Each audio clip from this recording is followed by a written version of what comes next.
is guilty of a worse sin. When Pilate heard this, he tried to find a way to set Jesus free. If you set him free, that means you are not the Emperor's friend.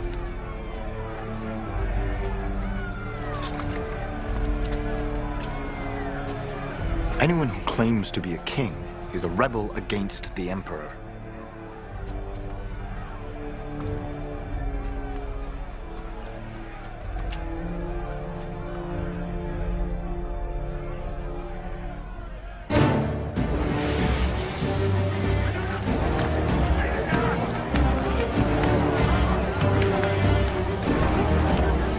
When Pilate heard these words, he took Jesus outside and sat down on the judge's seat in the place called the Stone Pavement. In Hebrew, the name is Gabbatha.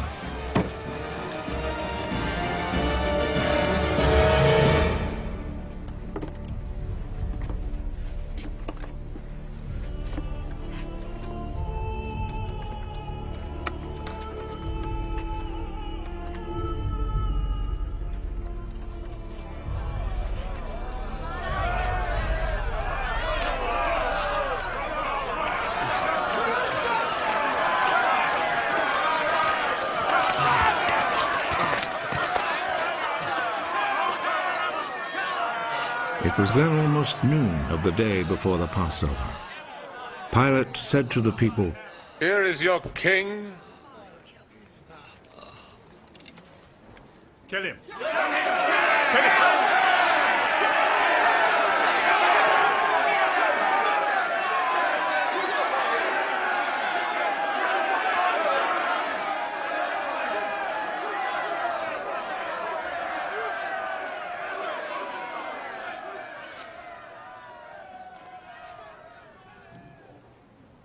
Do you want me to crucify your king? The only king we have is the Emperor. Then Pilate handed Jesus over to them to be crucified.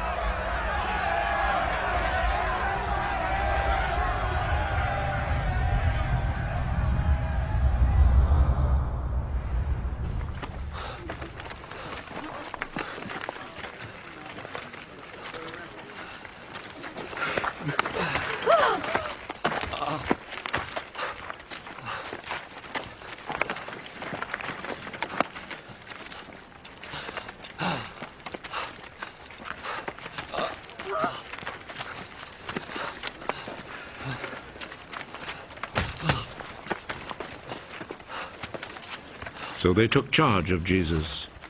He went out carrying his cross and came to the place of the skull, as it is called. In Hebrew it is called Golgotha.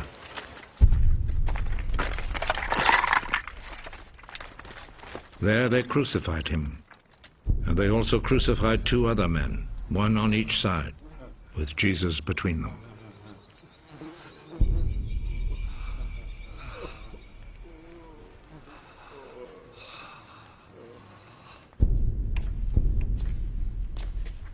Pilate wrote a notice and had it put on the cross. Jesus of Nazareth, the King of the Jews, is what he wrote.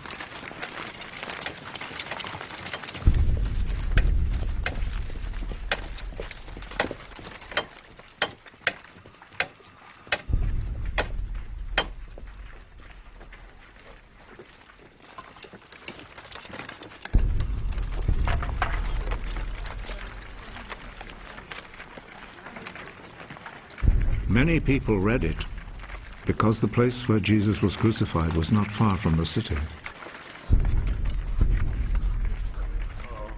The notice was written in Hebrew, Latin, and Greek. The chief priest said to Pilate, "Do not write the King of the Jews, but rather..." This man said, "I am the King of the Jews." What I have written stays written.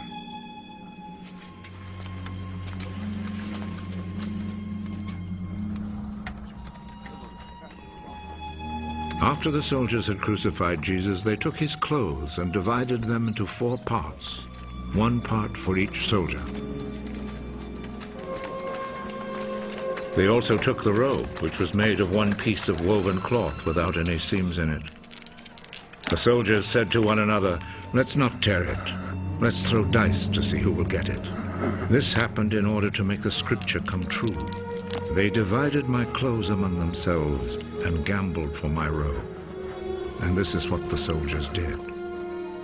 Standing close to Jesus' cross were his mother's sister, Mary, the wife of Clopas, and Mary Magdalene. Jesus saw his mother and the disciple he loved standing there. He is your son. Then he said to the disciple, She is your mother. From that time, the disciple took her to live in his home.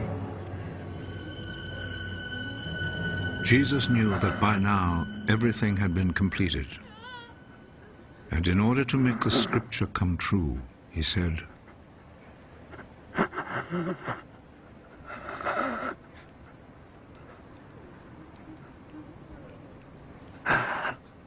I am thirsty. A bowl was there, full of cheap wine. So a sponge was soaked in the wine, put on a stalk of hyssop, and lifted up to his lips.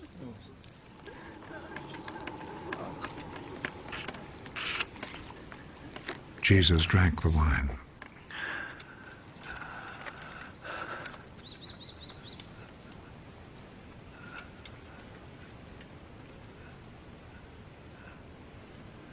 It is finished. Then he bowed his spirit.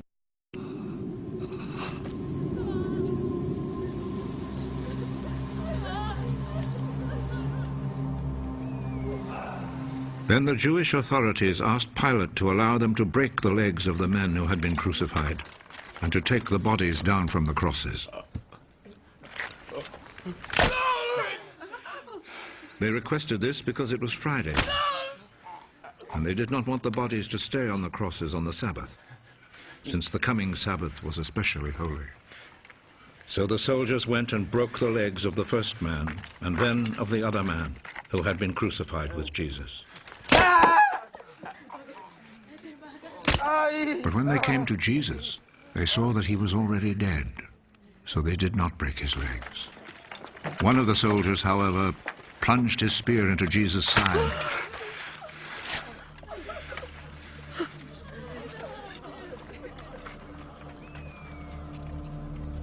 And at once, blood and water poured out.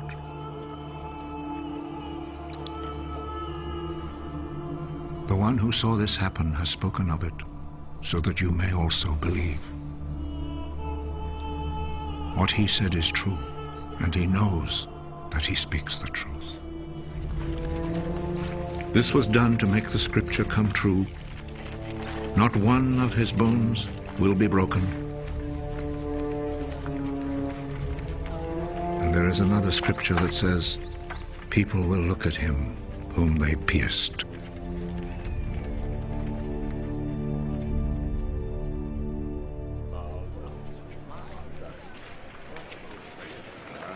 After this, Joseph, who was from the town of Arimathea, asked Pilate if he could take Jesus' body. Joseph was a follower of Jesus, but in secret because he was afraid of the Jewish authorities. Pilate told him he could have the body, so Joseph went and took it away. Nicodemus, who at first had gone to see Jesus at night, went with Joseph, taking with him about 100 pounds of spices, a mixture of myrrh and aloes. The two men took Jesus' body and wrapped it in linen cloths with the spices, according to the Jewish custom of preparing a body for burial. There was a garden in the place where Jesus had been put to death, and in it there was a new tomb where no one had ever been buried. Since it was the day before the Sabbath, and And because the tomb was close by, they placed Jesus' body